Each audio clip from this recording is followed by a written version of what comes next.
Have you ever felt broken before? Have you ever felt I'm not good enough, I'm not talented enough, I'm not wealthy enough, I'm not healthy enough, I'm not sexy enough, there's something wrong with me? People who win World Cups, people who, they go for big things. When you talk to them in private, they're scared of dreaming big. People who have fame, fortune, good looks, they have everything. You talk to them in private, they're scared of going big. Winning is not just for athletes. And we do have something in common with athletes. The distance between an elite athlete and a trophy is the exact same distance between you and your next big dream. This distance, the distance between our ears, it's in our mindset.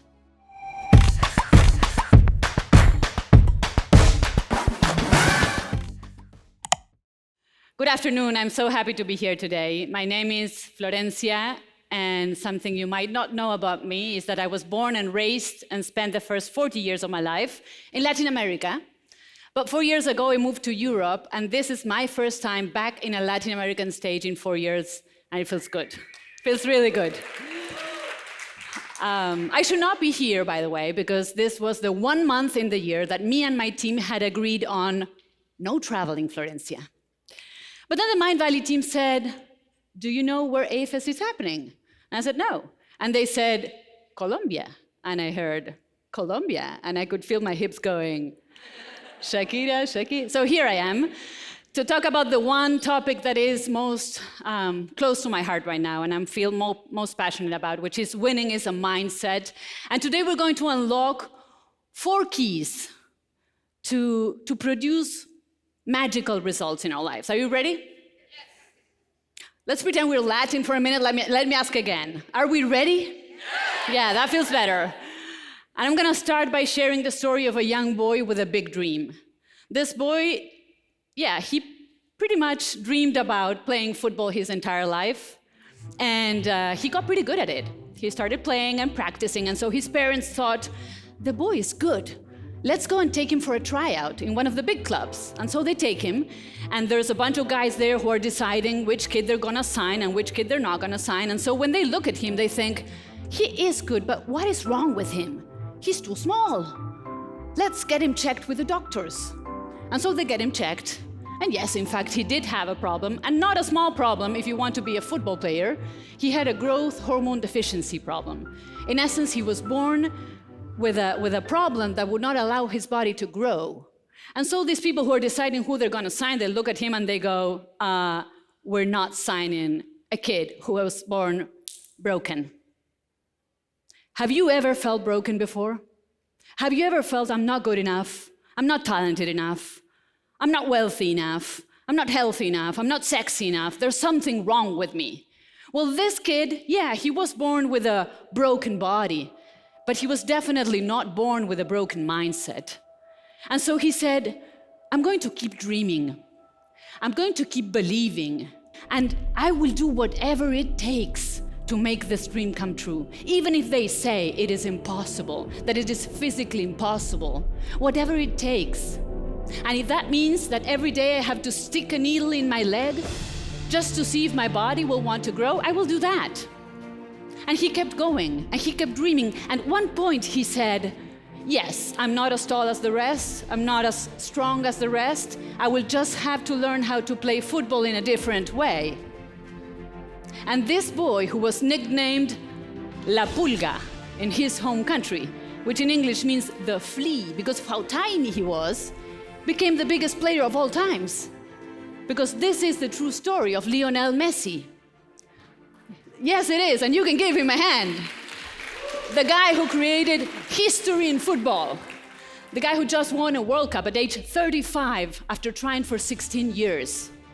The guy who was named 7 times best player in the world in 3 different decades, which says a lot about him. And once he was asked, did you ever dream about this? And he said, I've been dreaming about this big dream my entire life. And the reason I admire this guy so much, it's not because of how well he plays football, and it's not because we were both born in the same country, but it is because of his extraordinary talent to take a problem. Just imagine wanting to play football and being born with that problem. He took a problem, transformed it into an opportunity using his mindset. And maybe you're looking at this and you think, cool story, Florencia, but just in case you didn't notice, I am no Lionel Messi. I'm not only, let's see, how many of you are elite athletes? Raise your hands. Not many. Well, winning is not, a few, we do have a few, but winning is not just for athletes. And we do have something in common with athletes. The distance between an elite athlete and a trophy is the exact same distance between you and your next big dream. This distance, the distance between our ears, it's in our mindset. And today we will see 4 practical ways to unlock crazy possibilities in our lives. So, step number 1, key number 1, have big dreams. Did you know that most people do not dream big enough? Even the ones who think they're dreaming big enough, they don't. Why do I know this?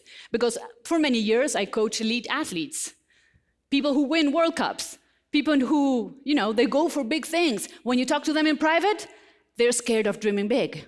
I coach celebrities for many years. People who have fame, fortune, good looks, they have everything. You talk to them in private, they're scared of going big. Why do I know this? And this one might surprise you, because I teach this. About a year ago, I was talking with my son, my 10-year-old son, about having big dreams, and so the power of having a big, scary dream. And so he looks at me and he goes, so Mom, what's your next big dream? And I say, well, I'm working on a new book. And he goes, oh, another book? I go, well, honey, writing a book is a pretty big deal, I goes, yeah, Mom, but you said that dreams are supposed to be scary and exciting, and you've been doing that for many years. That's not scary for you. And I go, well, yeah, I'm also planning on growing the business. And he goes, Mom, you're so boring. I want something scary and exciting. And so I look at him and I say, well, okay, listen, my boring job pays the bills, takes you on vacation, it's getting late, time to take a shower, go to bed. But that night, as I go to bed, it dawns on me, the kid was right. I was teaching this, and it had been a long time since I had my own big, scary dream. It had been a long time. And so I realized that I was not the same Florencia I was 15 years ago. You see, at the beginning of my journey, I was a go-getter. I was a bold dreamer. I was a girl who would knock on every door, who would get 100 no's until I got a yes. I would take risks. I would fail. I would then try again. But at one point, my business grew. I became more well-known. My books became bestsellers, whatever. And at one point, I said, let's take things a little bit more cautiously, And so I went from playing to win to playing not to lose. And let me show you now what playing not to lose looks like. So playing not to lose, in essence, is you keep on doing what you know how to do. So in essence, what you do is you avoid taking risks. And by avoid taking risks, you also avoid failure. And by avoiding failure, I avoid feeling dumb. And by avoid feeling dumb, in some point, I could feel safe. But do you sense a problem here? I could feel safe, but I was not growing. I was not growing anymore. Have you ever, let's do a quick thing. Close your eyes for a moment. It's a quick show of hands. Nobody will see except me, so you can be brutally honest. Raise your hand if you have not had a big, scary dream for a long time. Raise your hand. Raise your hand if you do have a big, scary dream, but it's so far away that you feel completely disconnected from it. Raise your hand. Raise your hand if you deeply feel that you could be playing a bigger game than the one you're playing. Raise your hand. All right. Now you can open your eyes. And let me just tell you something. We're all together here. If you raise your hand, you're in the right place. If you did not raise your hand, you're in the right place. You know why? Because we all human beings have one thing in common. We all want to live the highest and the truest expression of ourselves. And so no matter where you are in your life right now, we all have a next level. Yet sometimes we don't even know what that next level looks like. A while ago, I was coaching a very famous athlete, very famous one, top of the game. He comes to me and he says, I have a problem. And I said, what's that? And he says, I have not won a Grand Slam in 2 years, and it's getting on me. And so I look at him and I say, so what's your big dream? And he says, well, what do you mean? I want to go back to playing well. I want to go back to my level. And I said, that's all? Come on, dream bigger. What's your dream? He says, well, I would like to win a Grand Slam this year. Okay, how fast do you want that to happen? Well, if it happens within 1 year, I'd be happy. What is the fastest you want that to happen? He says, well, the US Open is happening within 5 weeks. That would be nice. And so I look at him and I ask him, can you allow yourself to dream about winning the US Open in 5 weeks? He goes, heck yeah. What do you think happened in 5 weeks? Did he win? Yes, he did win. Now here's the interesting part, because he won the US Open in 5 weeks, but did his level of talent change in 5 weeks? Yes or no? No. Did his opponent's level of talent had drastically dropped in 5 weeks? Yes or no? No. The only thing that changed was his mindset. He set his mind to believe that that big dream was possible. And so he did it, and it came true. And by the way, he won 3 out of the 5 Grand Slams that year. And so now, I want you to think about what your next big dream is. And in a moment, I will have you write it down in one short, powerful sentence. But I want you to consider 2 aspects before you write. First one is, can you make it bigger? Can you make it bigger? Bigger might be adding a 0 to your revenue goal. Bigger could be if your goal is, or your dream is to write a book, become international bestseller, or take your business across the border, whatever that is. Can you make it bigger? And the second aspect to consider is, can you make it faster? The time we give ourselves to do something is usually the time it takes us to do it.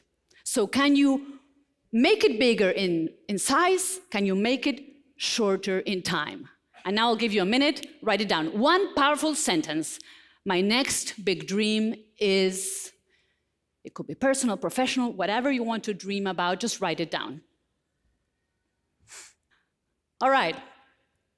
So, key number 1, have big dreams. And remember, we all tend to dream smaller, and we all tend to give ourselves too much time to achieve them. So go bigger, go faster. Step number 2 is big words. What do I mean by big words? The words we speak create realities. Do we know this? Yes or no?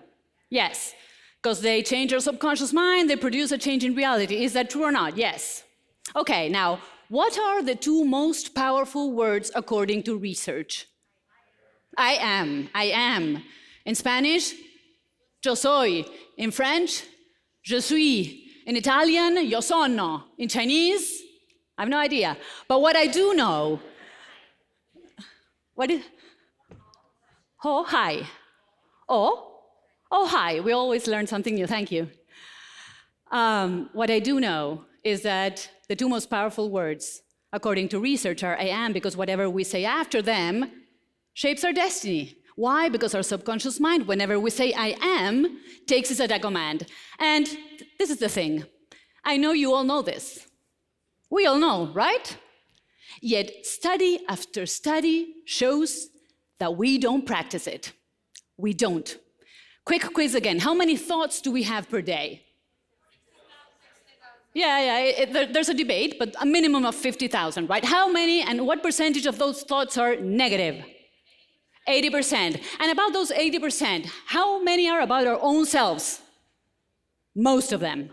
80% our self-talk is negative. So, this is stressful, right? Let me just do something to de-stress for a second. No? What? Why not? Not good for me? How do you know? There's research. There's research that shows what? That this is bad for you. We've all seen the horror photos, right? I wish we had horror photos that showed what our negative, crappy self-talk does to us. What if we had a horror photo that showed what our negative self-talk does to our self-esteem, to our mental health, and to our results? Because maybe, just maybe, if we had the horror photos, we would decide that doing this is just as toxic as doing this. And we would quit them both in a second. Now, we know this, we don't practice it. We think that positive self-talk is, it's kind of like a feel-good little thing that doesn't really change anything, right? Well, self-talk is the fastest way to produce a self-fulfilling prophecy on a neurobiological level. And that sounds super complex, and it's super easy. When you have conscious, positive self-talk, your brain releases chemicals that not only make you feel good, make you perform better. Check this out. Do we have tennis fans in the house? Raise your hands. Okay, we do have a few. Even if you're not a tennis fan, you've probably seen or heard these names before. Roger Federer and Rafael Nadal. Have you ever heard of them? Well, I'm glad you do, because they have dominated the game of tennis for a decade or more. They dominated to a point that other Grand Slam players thought it was completely impossible to beat them. Until one day, a young guy, who nobody knew, came out and publicly said, "I'm gonna beat them." And everybody thought, who does he think he is? Nobody knows him. He comes from a country with no tradition in tennis. And he says he's gonna beat the two kings of the sport? Who does he think? He's so cocky. This guy was Novak Djokovic. Have you heard his name? Yes, you have, because he became the #1 player in the world. He beat them, of course, and not only that, he won more Grand Slams than Federer and Nadal. It was not cockiness, it was confidence. And he had the confidence to take his dream and make it public. You know how many times we have a dream, but then we say, I'm not gonna share, because who knows, just in case. Do you ever do that?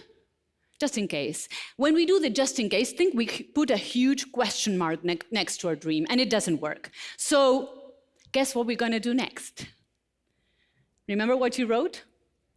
We're gonna make your dream go public. I see some horror faces.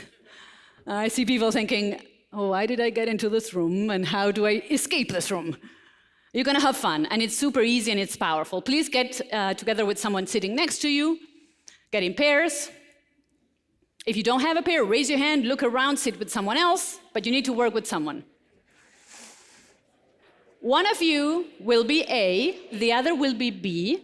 When I say go, one will start, the other is silent, listening. When I say change, what do? You change, you got it. Okay, now decide who is going to be A. Raise your hands.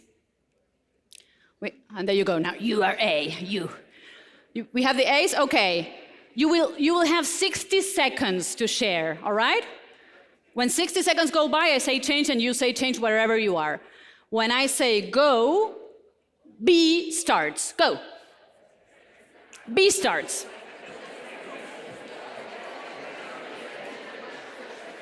All right. Time to change. Now A shares. All right.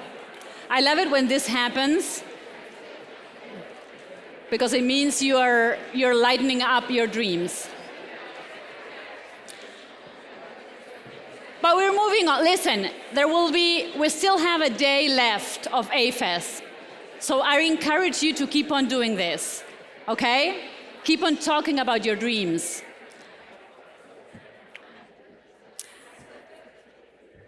Did anybody here experience, as they were sharing their dream, that a part of your brain went, yeah,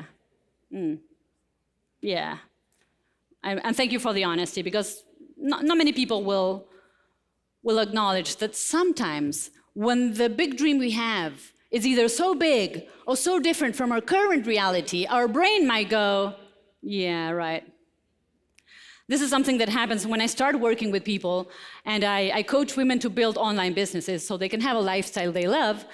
And sometimes they tell me things like, yeah, well, I tell myself I'm gonna build an online business that's gonna give me freedom, financial independence, flexibility. And then my brain goes, quick reality check. You have a 9-to-5 that you hate, a job that you cannot stand, a boss that is terrible, and you don't have enough money for rent. So how do we build a winning mindset when our reality is so different from what we dream. That is when we tap into the power of our subconscious mind. There's many ways, but this is my favorite one of all. So what I do every single day, it only takes me 90 seconds, and that's why I love it, because when I say I have no time, this is 90 seconds, and all I do, I usually do it after a meditation, but even if I don't have or I skip the meditation, I do this every day. I rehearse in my mind being the person that is already happier, healthier, wealthier, sexier, whatever you want to do. I rehearse in my mind already having more influence, more impact, more flexibility. It only takes 90 seconds, and every day you can change up a little of the things you see. When you do that, you create a new reality in your mind. And as you know, the mind doesn't tell the difference between real reality and imagined one. And if you do this every single day with presence and consciousness, your subconscious mind will make sure that the ideal you happens 10 times faster. So I recommend you do it. Okay, so big dreams. We stretch the dream, we shorten the time frame, we use the big words, the I am with power, with consciousness. And now we're going into the big actions. So here is a time when we go from dreaming about it and visualizing and all the nice stuff to actually doing it. And when we give that step, it could well happen that emotions, this thing that Eric was portraying so masterfully, emotions can take a hold of us. Because emotions are great guides, but they're very poor masters. And with the mere thought that, what if I fail? So what if I invest money, time, energy, and this project completely bombs? With that mere thought, we feel nervous, we feel anxious, we feel scared. And I know that emotional mastery is a huge subject, and I'm not even going to try to cover it in the 20 minutes we got left. I was a professor in the university in the Master's of Coaching degree, and my class was called Emotional Mastery, so I know that there's a lot to be talked about. But today I want to give you the one tool that I know can produce instant change in your emotions. Instant. It can take you from feeling nervous and anxious and scared to feeling empowered and ready and confident. Ready for it? I discovered this tool 13 years ago when I was facing one of my biggest professional challenges in my entire career. I had just been signed as a speaker for Sony Music, which was a very rare thing because Sony Music would only take, musicians on tour. And the president of Sony Music thought it was a great idea that we had our opening night in the Maipo Theater. If you've ever been to Buenos Aires, this is the most iconic theater, I would say, even in Latin America.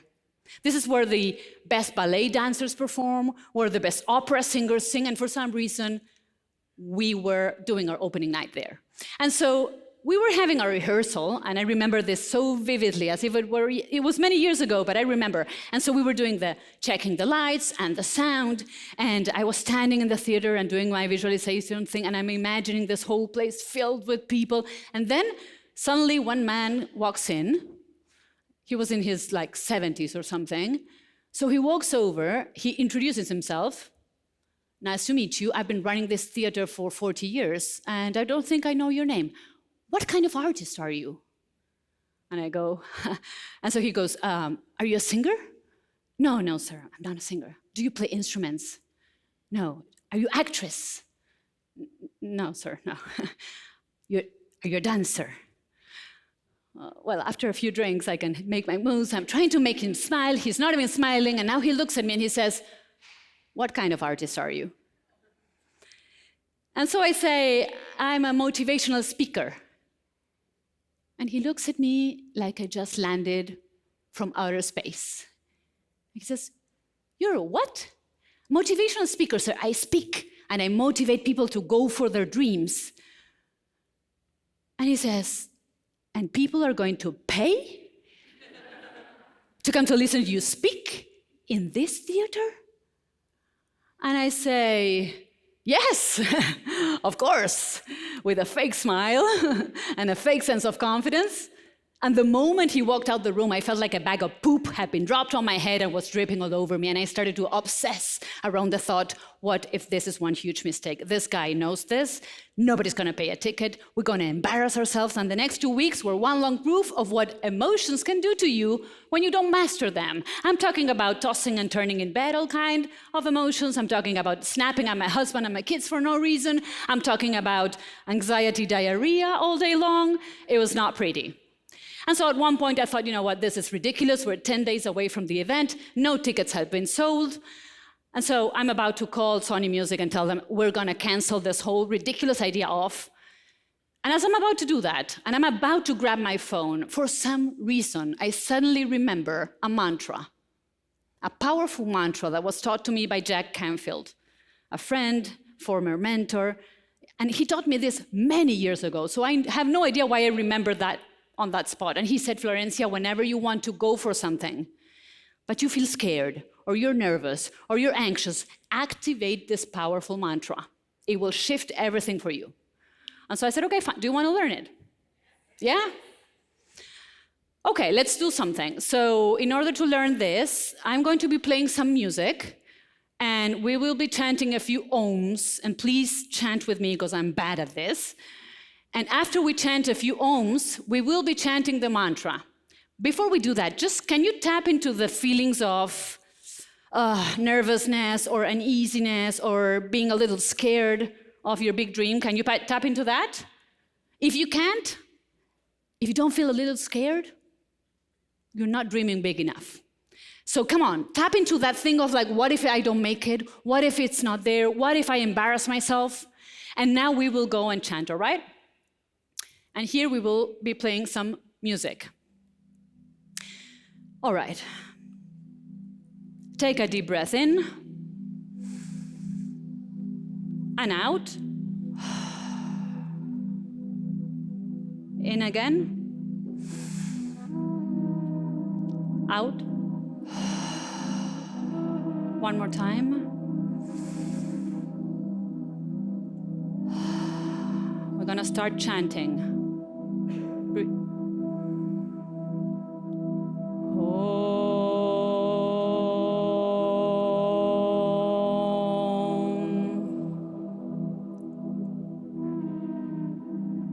One more time.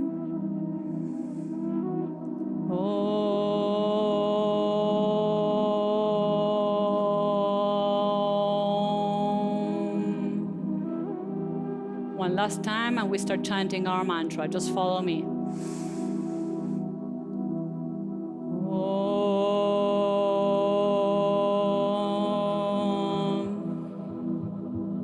Deep breath in. Here we go. Oh, what the heck? Go for it anyway. Open your eyes. Oh, what the heck? Go for it anyway. Stand up. Oh, what the heck? Go for it anyway. Open your eyes and stand up. We're going to move our bodies. Oh, what the heck? Go for it anyway. Imagine we have an energy ball. We're going to bounce it from the floor to the sky. Here we go. Oh, what the heck? Go for it anyway. Oh, what the heck? Go for it anyway. Oh, what the heck? Go for it anyway. One more time. Oh, what the heck? Go for it anyway. With some energy. Oh, what the heck? Go for it anyway. Freestyle it. Oh, what the heck? Go for it anyway. Oh, what the heck? Go for it anyway. One more time. Oh, what the heck? Go for it anyway. Go for it anyway. Whew. Can you feel the energy shift? That was good. This is a little bit of a joke, but not so much. Not so much.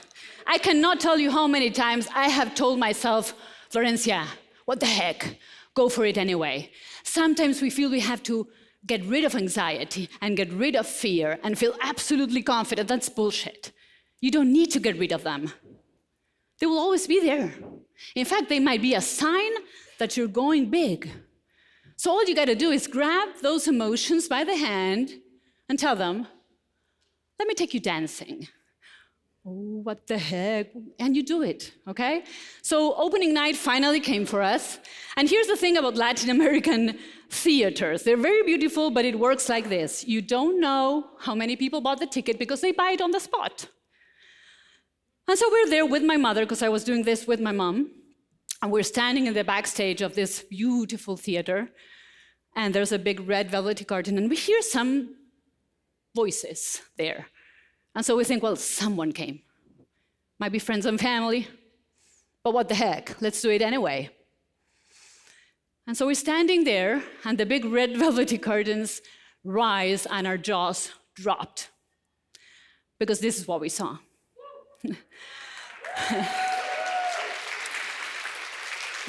Thank you.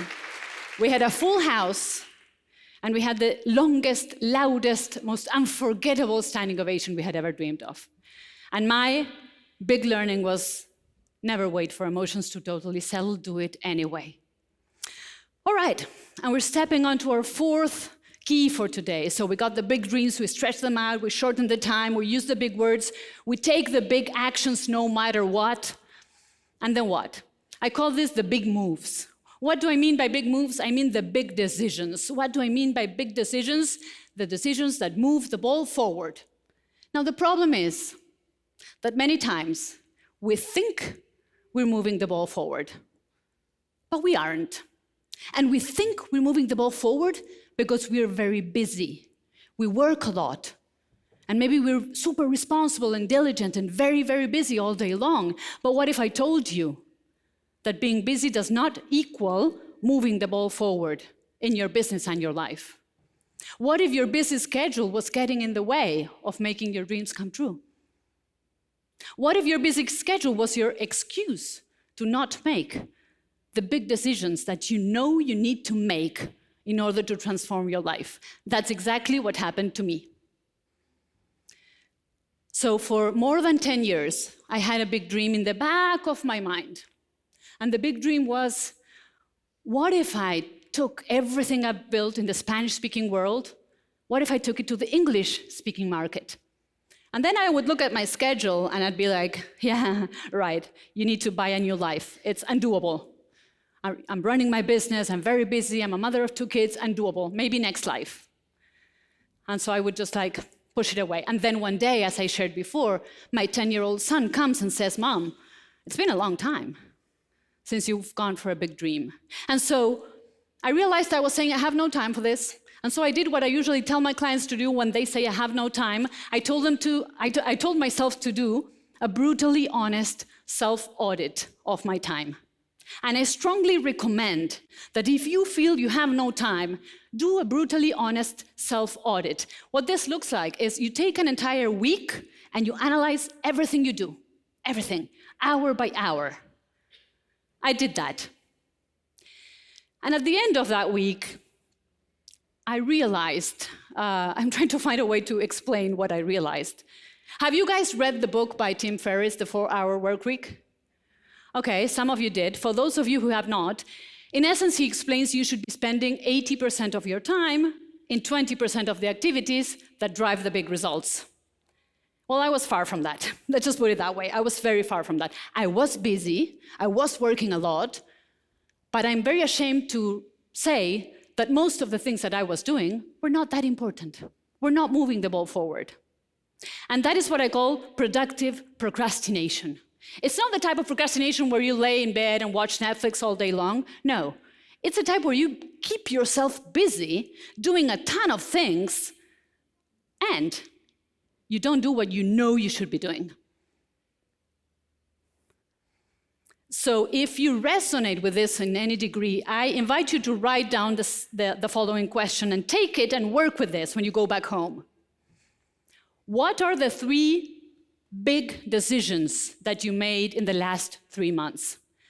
Big decisions, the ones that move the ball forward in your business and in your life. And if the answer is none, it's time to take a self-audit. And it's time to ask yourself, how do I change this? And And so I was almost done with a shameful week of self-auditing my time and feeling quite depressed of what I was realizing. And this was 1 year ago, and I received a call from Mindvalley. And they tell me, Florencia, do you want to come as a speaker to A-Fest? To A-Fest that happened 1 year ago. And I said, sure, I can come. But you guys remember that my quest is only in Spanish, right? I say, yeah, well, but you can speak English. Come and do your thing. Fine. I go, I do my thing. Were any of you there last year? You guys changed my life that day. You changed my life that day, and let me explain why. Thank you for letting me catch my breath. So what happened is I got off stage and I got such overwhelmingly positive feedback and such overwhelmingly unanimous message of, do this in English. Take it to the English-speaking market. We want to take you as a speaker. So I get booked as a speaker, eight speaking engagements on the spot. And as I'm flying on the plane back home, I'm flying back to Spain, I make my big decision. I'm going to launch my brand in English. And so the first thing I do, I make it right on time to go for pickup to my son at school. I pick him up, I take him to the beach, and I tell him, buddy, I have a big dream to share with you. And he goes, another book? No, it's not another book. This is a big, scary one. I'm going to launch everything I do in English. And so he says, and why is that scary, Mom? Well, why? Because nobody knows me here. Nobody knows me. I have no books, no products, no team, no office, and no guarantee that this will work. And so he looks at me and he goes, way to go, Mama. Way to go. And so the second decision I make is, if I'm going to do this, I'm going to do this fast. Because the time you give yourself to do something is usually the time it takes you to do it. So right now I want you to imagine that dream you wrote. I want you to get in touch with that dream. And now I want you to imagine that you're the pilot of a plane. And that ahead of you, you have a short runway. And at the end of the runway, there's a big fat line of trees. And in the back of that plane is your family sitting. And your job is to make that thing fly. Would you go slowly, overthinking every step? Or would you hit that pedal and make that thing fly as fast as you can?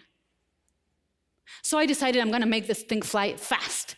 First move I do, I arrive to Spain, I rent an office. Look at the glamour of this vision. Does it remind you of the Mindvalley offices? Very much, not quite there. It was depressing. But I wanted it fast. Within 3 weeks, it was looking better. Within 5 weeks, we had our first studio. We started producing content. I started hiring people. I decided I'm going to go and hire high-end people. I started consulting with some of the most brilliant minds in the industry, some of which are sitting here, and you know who you are, and thank you so much for joining and jumping into this project. And I started getting invitations to go to speak to some of the most amazing places in the Middle East and in Europe. And I don't want to sound like this was all unicorns and rainbows, because it wasn't. It was not easy. The first project we launched, we worked really hard on it. It completely bombed and failed. The Instagram account I started, and let me tell you, it's pretty humbling to start from zero. I went from over 500,000 in one language to zero. And so I diligently work and I post, and we have a social media manager, and when we reach 20K, the account gets hacked and blocked. I have been waking up at 5 a.m. every single day for the past year, including Saturdays and Sundays, and doing a juggling act between running the business in Latin America, running the new business in Europe, and raising my 2 wonderful kids. And you might be wondering, Florencia, are you driving yourself to a burnout? No, I am not. And this is what I know about airplanes, and this is also what I know about dreams. An airplane will burn 60% of its fuel during takeoff. Now, once it is up in the air, it will fly across half the globe with the fuel that it has left. And dreams are the same way. At the beginning of your dream, you will have to struggle probably, and struggle is probably not the word.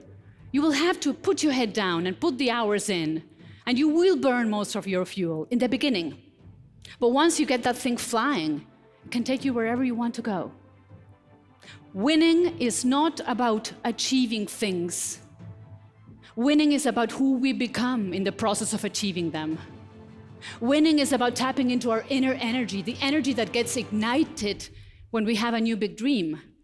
Winning is about having energy, so much energy that you want to jump out of bed in the morning to start your day.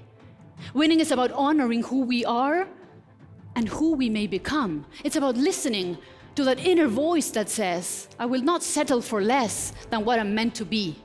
Because if I am still alive, I am here to be exploring and be expanding and be growing. And we were all born with that inner force that can make absolutely any dream come true. 1 year ago, as I was standing here, you inspired me to go for my next dream. I sincerely hope that our time together today has inspired you to go for your next dream in a big, bold way. Thank you very much.